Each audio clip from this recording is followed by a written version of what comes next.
Savez-vous ce que c'est que de tuer 17 enfants d'un seul coup? Moi, cher ami, je le sais. Et aujourd'hui, après 25 ans derrière les barreaux, je vais vous raconter pourquoi j'ai fait exploser cette cathédrale avec tous ces enfants à l'intérieur. Pourquoi une femme de Dieu comme moi est devenue une meurtrière de masse. Et pourquoi, même maintenant, à 75 ans, je ne suis pas sûre de regretter ce que j'ai fait. Je m'appelle Odette van der Linden. J'ai été nonne pendant 20 ans dans un couvent de Bruges, en Belgique, 20 ans à servir Dieu, à prier, à me sacrifier pour la foi, 20 ans à croire que j'avais trouvé refuge dans la maison du Seigneur. Mais ce que j'ai découvert derrière ces murs sacrés était bien plus sombre que tout ce que j'avais fui. Quand j'avais 12 ans, mon beau-père a commencé à venir dans ma chambre la nuit. Un homme pieux, un pilier de notre paroisse, un dévot qui ne manquait jamais la messe du dimanche. Mais la nuit, il devenait autre chose, un monstre qui me volait mon innocence en murmurant des prières pour se justifier.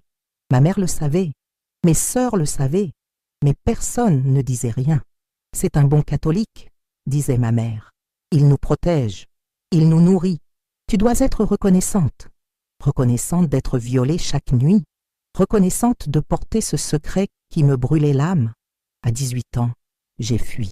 Pas vers la police, pas vers une autre famille. Non, j'ai fui vers Dieu.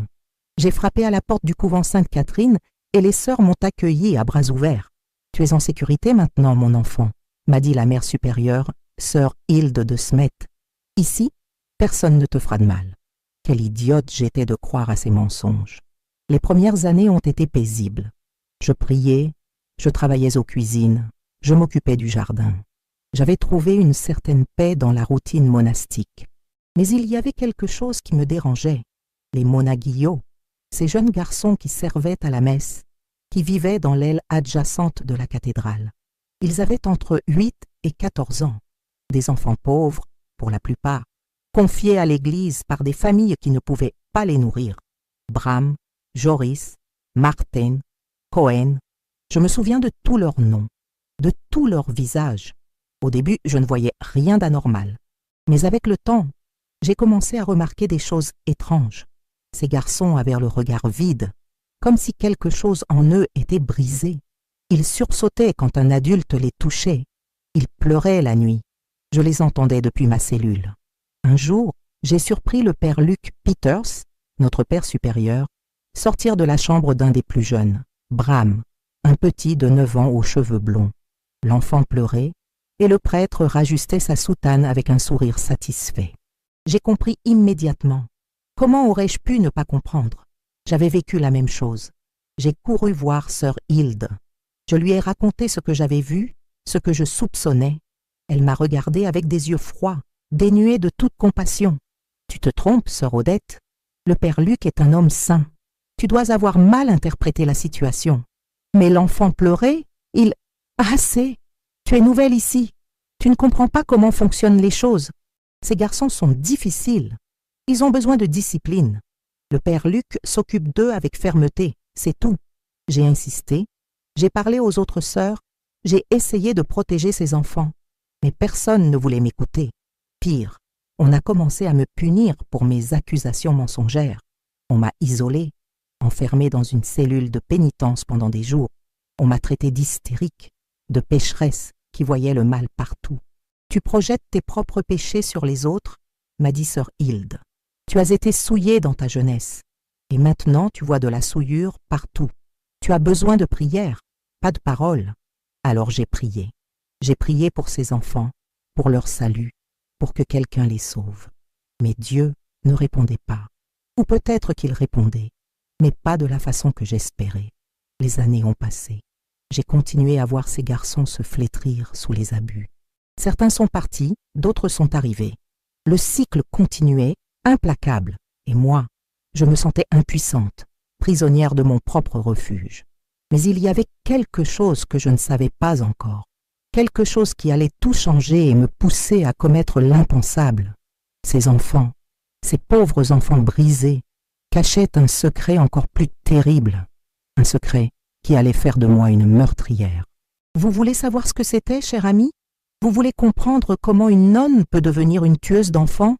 Alors restez avec moi, car ce que je vais vous révéler va vous glacer le sang et vous faire questionner tout ce que vous croyez savoir sur l'innocence et la culpabilité.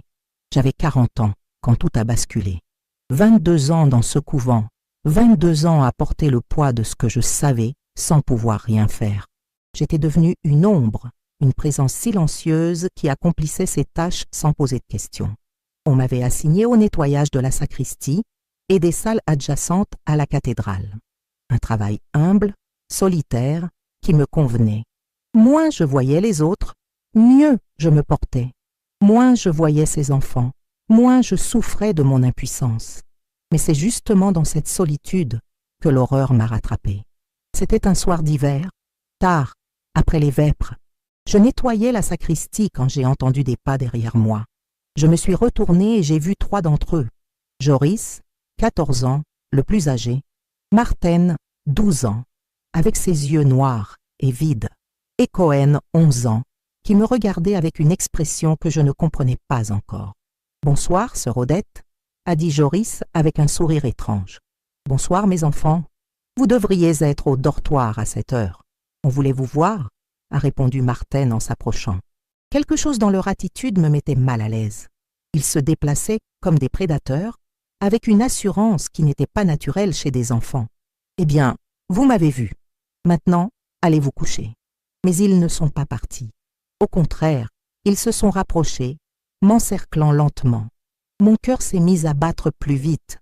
J'ai senti la peur monter en moi, cette vieille peur que je connaissais trop bien. « Qu'est-ce que vous faites? Reculez. » « Le père Luc nous a appris des choses, » a dit Joris. « Des choses qu'on fait avec les adultes. Il dit que c'est normal, que c'est comme ça qu'on montre son amour. » Mon sang s'est glacé. Non, non, ce n'était pas possible. Les enfants, écoutez-moi.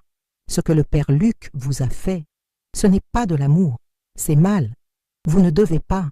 Mais si c'est mal, pourquoi il le fait? Il est un homme de Dieu. Il ne peut pas faire le mal. La logique tordue d'un enfant abusé. Comment leur expliquer que leur bourreau était aussi leur mentor spirituel? Comment briser cette confusion entre amour et violence qu'on leur avait inculquée? Partez, maintenant, ou j'appelle sœur Hilde. Joris a ri, un rire froid, adulte, qui n'avait rien d'enfantin. Sœur Hilde sait, tout le monde sait, et personne ne fait rien. Alors pourquoi on ne pourrait pas faire pareil? C'est là que j'ai compris. Ces enfants, brisés par des années d'abus, avaient normalisé ce qu'on leur faisait. Pour eux, c'était devenu une partie de la vie, un rituel aussi normal que la prière ou la messe. Et maintenant, ils reproduisaient ce qu'ils avaient appris. Ils se sont jetés sur moi. Je ne vais pas vous décrire en détail ce qui s'est passé cette nuit-là dans la sacristie. C'est trop douloureux, trop humiliant. Mais sachez que ces enfants, ces victimes devenues bourreaux, m'ont fait subir ce qu'on leur avait fait subir, avec la même froideur, la même mécanique apprise. Quand ils sont partis, je suis restée là, recroquevillée sur le sol froid, tremblante, brisée. J'avais fui les abus de mon beau-père pour me réfugier dans la maison de Dieu. Et voilà que l'histoire se répétait. Mais cette fois, c'était pire, car mes agresseurs étaient eux-mêmes des victimes. Je n'ai rien dit. À qui aurais-je pu parler? Sœur Hilde, qui m'avait déjà traitée de menteuse, les autres sœurs qui fermèrent les yeux, les prêtres qui étaient les auteurs originels de cette corruption. Mais ce n'était que le début, car les jours suivants, c'est reproduit. Encore et encore. Parfois c'étaient les mêmes garçons, parfois d'autres. Ils venaient me trouver quand j'étais seule, dans la sacristie, dans les couloirs sombres, dans le jardin la nuit. C'est normal, disait-il. Le père Luc dit que c'est comme ça qu'on montre qu'on aime quelqu'un. J'ai essayé de me défendre, de les repousser, mais ils étaient plusieurs, et moi j'étais seule. J'ai essayé de les raisonner, de leur expliquer que ce qu'ils faisaient était mal. Mais comment convaincre des enfants qui avaient été conditionnés pendant des années à croire que l'abus était de l'amour? J'ai sombré dans une dépression profonde. Je ne dormais plus, je ne mangeais plus. Je passais mes nuits à pleurer, à prier un Dieu qui semblait sourd à ma souffrance. Je me sentais piégée dans un cauchemar sans fin, un cycle de violence qui se perpétuait de génération en génération. Et puis, un jour, quelque chose en moi s'est brisé. Ou peut-être que quelque chose s'est réveillé, une rage ancienne, une fureur que j'avais enfouie depuis mon enfance, une colère contre ce monde qui permettait que de telles horreurs se produisent dans la maison de Dieu. J'ai commencé à observer la cathédrale avec d'autres yeux, les vieux tuyaux de gaz qui alimentaient les lampes, le système de chauffage vétuste, les fissures dans les murs, et j'ai commencé à planifier. Non, ce n'est pas vrai. Je n'ai pas vraiment planifié. C'était plus instinctif que ça, plus viscéral, comme si mon corps savait ce qu'il devait faire avant même que mon esprit ne le comprenne. J'ai commencé à manipuler les tuyaux de gaz pendant mes nettoyages. Rien de trop évident, juste de petites modifications ici et là.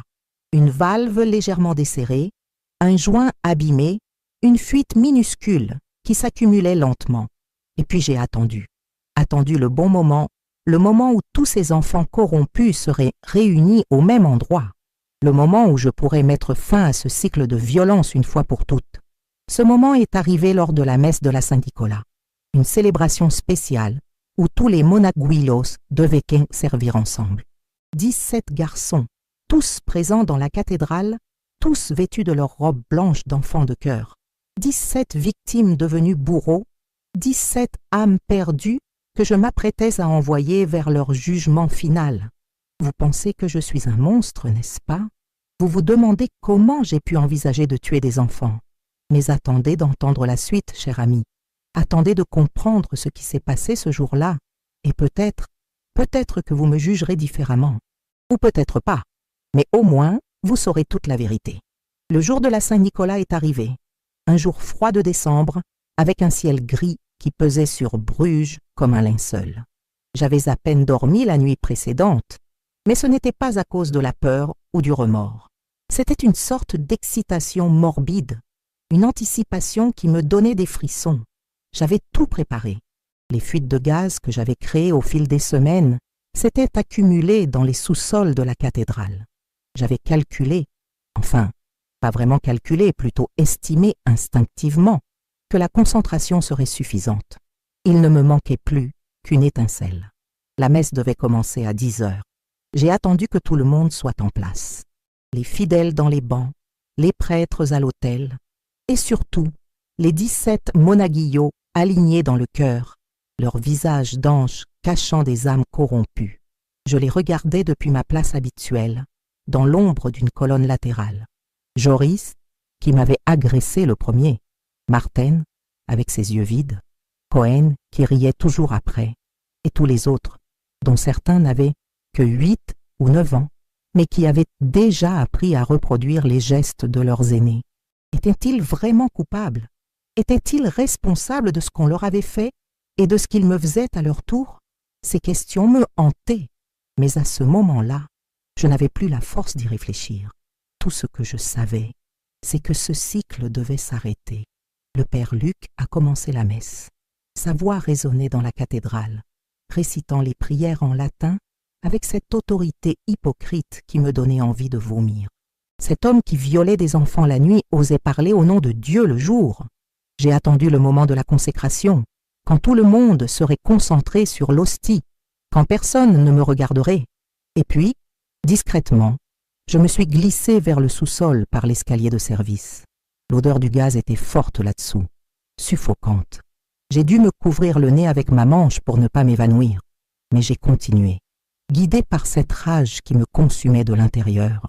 J'avais apporté une bougie, une simple bougie que j'avais prise dans la sacristie, mon instrument de destruction, mon outil de justice divine. Mais au moment d'allumer cette bougie, j'ai hésité, une seconde, peut-être deux. Dans cette hésitation, j'ai revu tous ces visages. Bram, le petit blond de 9 ans qui pleurait toujours. Était-ce vraiment sa faute si on l'avait brisé? Joris, 14 ans, qui m'avait agressé mais qui avait lui-même été violé pendant des années. Était-il un monstre ou une victime? Et puis j'ai pensé à moi, à la petite Odette de 12 ans qui subissait son beau-père en silence, à la jeune femme de 18 ans qui avait cru trouver refuge dans la foi, à la nonne de 40 ans qui se faisait agresser par des enfants traumatisés. Non, ce cycle devait s'arrêter, même si ça devait se terminer dans le feu et le sang. J'ai allumé la bougie. L'explosion a été immédiate. plus violente que ce que j'avais imaginé. Le souffle m'a projeté contre le mur, me brisant plusieurs côtes. J'ai entendu un rugissement assourdissant, puis des cris, puis le silence. Quand j'ai repris conscience, j'étais ensevelie sous des décombres. La douleur était insupportable, mais j'étais vivante.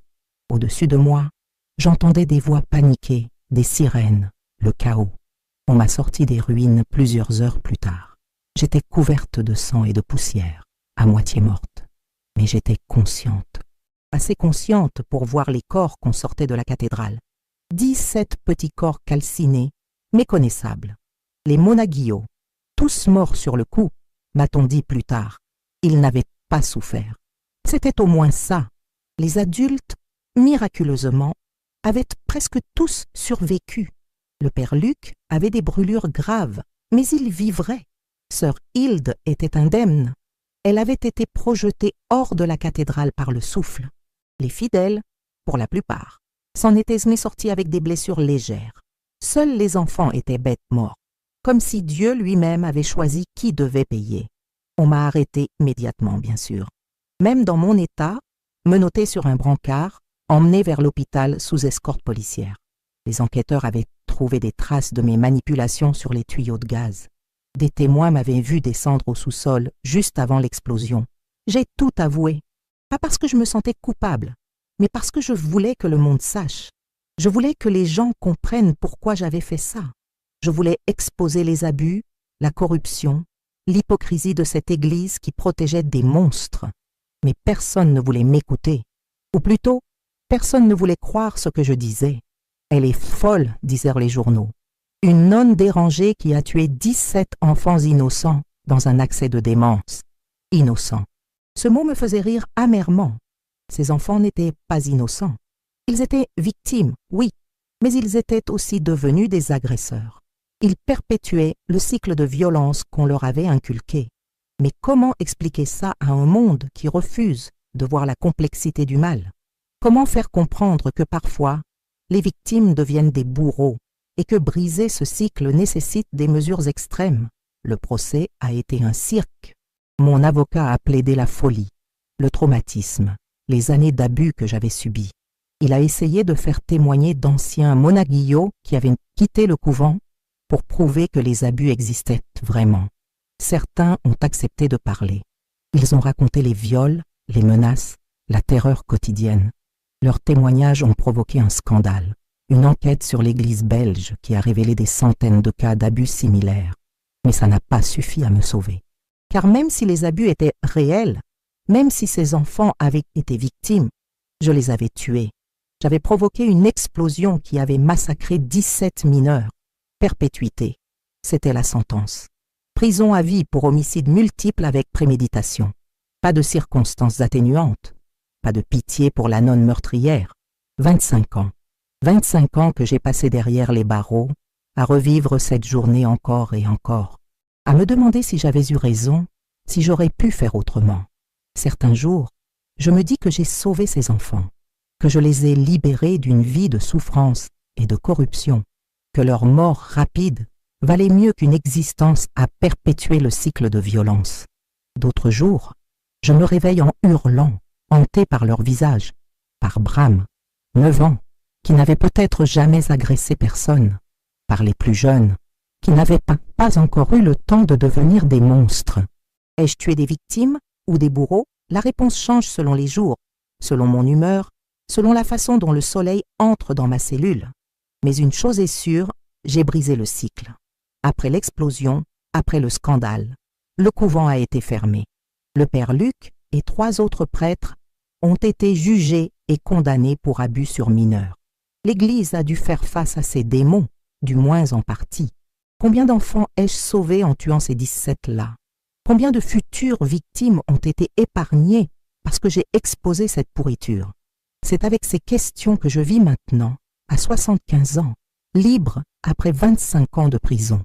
Libre, mais pas vraiment, car on ne se libère jamais vraiment de ce genre d'acte. Vous voulez savoir si je regrette? Vous voulez savoir si, avec le recul, je referai la même chose? Restez avec moi, cher ami, car la fin de mon histoire va vous révéler quelque chose que même moi je n'avais pas compris pendant toutes ces années. Quelque chose qui change tout. En prison, j'ai eu beaucoup de temps pour réfléchir. 25 ans, c'est long. Assez long pour remettre en question chaque décision, chaque action, chaque pensée qui m'a mené à ce jour fatidique. Les premières années ont été les plus dures. J'étais devenue une célébrité morbide, la nonne tueuse d'enfants. Les autres détenus me craignaient ou me méprisaient. Certaines ont essayé de me tuer, parce que même en prison, il y a une hiérarchie morale, et tuer des enfants vous place tout en bas. J'ai survécu à 3 tentatives d'assassinat, des coups de couteau artisanaux, du poison dans ma nourriture, une tentative d'étranglement dans les douches. Mais je suis coriace.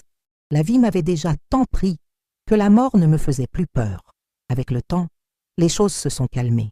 L'affaire est sortie des journaux, remplacée par d'autres scandales, d'autres horreurs. Les gens oublient vite, vous savez. Même les pires atrocités finissent par devenir de vieilles nouvelles. Mais moi, je n'oubliais pas. Chaque nuit, je revoyais leurs visages. Pas seulement les 17 que j'avais tués, mais aussi tous les autres. Mon beau-père, le père Luc, sœur Hilde. Tous ceux qui avaient contribué à créer ce cycle de violence. Et puis il y a 10 ans, j'ai reçu une lettre qui allait tout changer. Elle venait d'un homme nommé Brecht Vermeulen, un nom que je ne connaissais pas. Il se présentait comme un ancien monaguillo du couvent Sainte-Catherine. Mais il était parti 2 ans avant l'explosion. Dans sa lettre, il me remerciait. « Chère sœur Odette, je sais que vous ne vous souvenez probablement pas de moi. J'étais là-bas entre mes 9 et 11 ans avant de partir vivre chez un oncle. J'ai subi les mêmes abus que les autres, le père Luc, le père Anselme, tous ces hommes qui se disaient serviteurs de Dieu. Quand j'ai appris ce que vous aviez fait, j'ai d'abord été horrifiée. Comment pouviez-vous tuer des enfants? Mais avec le temps, j'ai compris. J'ai compris parce que moi aussi, j'étais devenue comme eux. Après avoir quitté le couvent, j'ai commencé à reproduire ce qu'on m'avait fait. J'agressais des enfants plus jeunes dans mon nouveau quartier. Je pensais que c'était normal, que c'était comme ça qu'on montrait de l'affection. Il a fallu des années de thérapie pour que je comprenne l'horreur de ce que je faisais. Mais certains de ceux qui sont morts dans l'explosion n'ont jamais eu cette chance. Ils auraient continué, comme moi j'ai continué. Ils auraient détruit d'autres vies, créé d'autres victimes. Vous avez arrêté ce cycle de la seule façon possible. Je ne dis pas que ce que vous avez fait était bien, mais je comprends pourquoi vous l'avez fait. Et d'une certaine manière, vous m'avez sauvé aussi, parce que le scandale qui a suivi a forcé l'Église à agir, à exposer ses abus, à offrir de l'aide aux victimes comme moi. Merci, sœur Odette. Merci d'avoir eu le courage de faire ce que personne d'autre n'osait faire. J'ai pleuré en lisant cette lettre. Pour la première fois depuis l'explosion, j'ai pleuré. Pas de tristesse, pas de regret, mais de soulagement. Quelqu'un comprenait. Quelqu'un voyait au-delà de l'acte horrible pour comprendre l'intention derrière. D'autres lettres ont suivi. D'anciens monaguillos, des victimes d'abus dans d'autres paroisses, des gens qui avaient été brisés par l'Église et qui voyaient en moi une sorte de justicière tordue. Bien sûr, j'ai aussi reçu des lettres de haine, des familles des victimes qui me maudissaient, qui me souhaitaient de brûler en enfer, des catholiques fervents qui me traitaient de démone, d'incarnation du mal. Les deux avaient les raisons, d'une certaine façon. J'étais à la fois une meurtrière et une libératrice, un monstre et une victime. La frontière entre le bien et le mal n'est jamais aussi claire qu'on voudrait le croire. Ma libération, il y a 6 mois, a été discrète. Pas de caméra, pas de journaliste, juste une porte qui s'ouvre et moi qui sors dans un monde que je ne reconnais plus. J'ai 75 ans maintenant. Mon corps est usé par les années de prison, mon esprit marqué par les souvenirs. Je vis seule dans un petit appartement à Gand, loin de Bruges, loin de cette cathédrale qui n'existe plus. Elle a été démolie après l'explosion, jugée trop dangereuse pour être reconstruite. Parfois, je me demande ce que sont devenus les survivants. Le père Luc est mort en prison, tué par un autre détenu. Sœur Hilde a quitté les ordres et vit quelque part en France, sous un autre nom.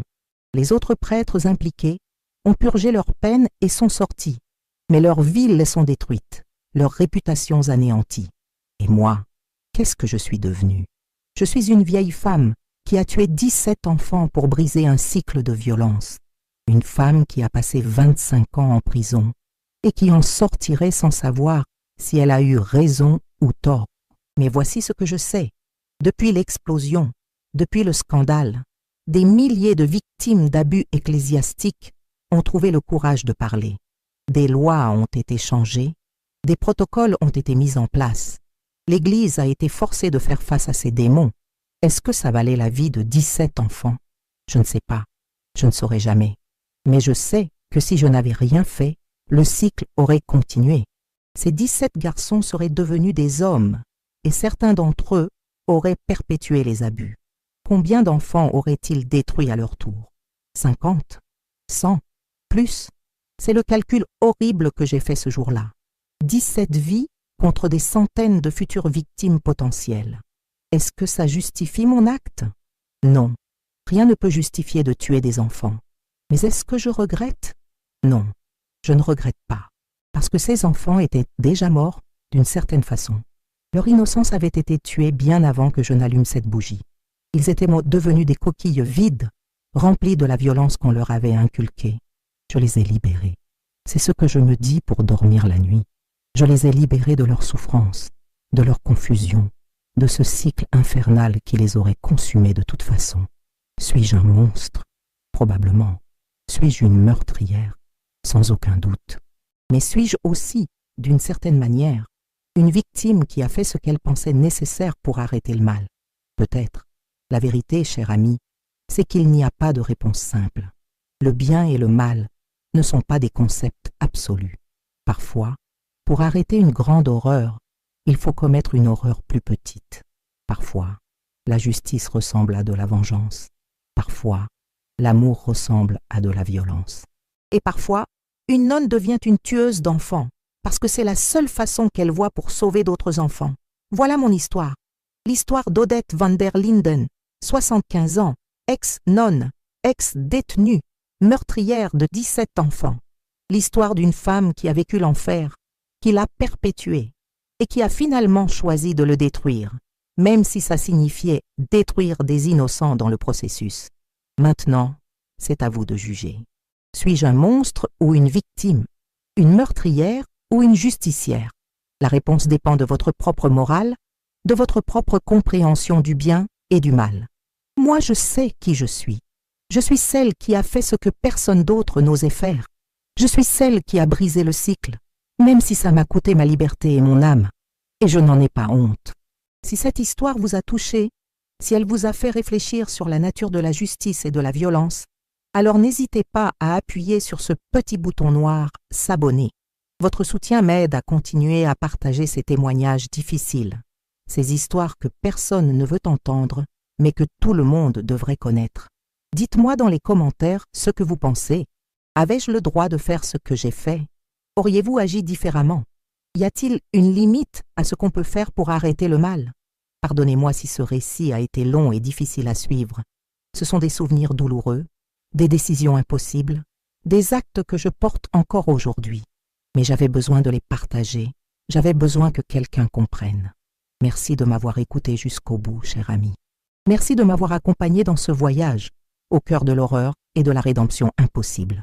Votre présence, même à travers un écran, m'a aidé à porter ce fardeau. À bientôt pour d'autres histoires, d'autres confessions de femmes qui ont vécu l'impensable et qui ont choisi de ne pas se taire. Car le silence, c'est ce qui permet au mal de prospérer. Et moi, je refuse de me taire.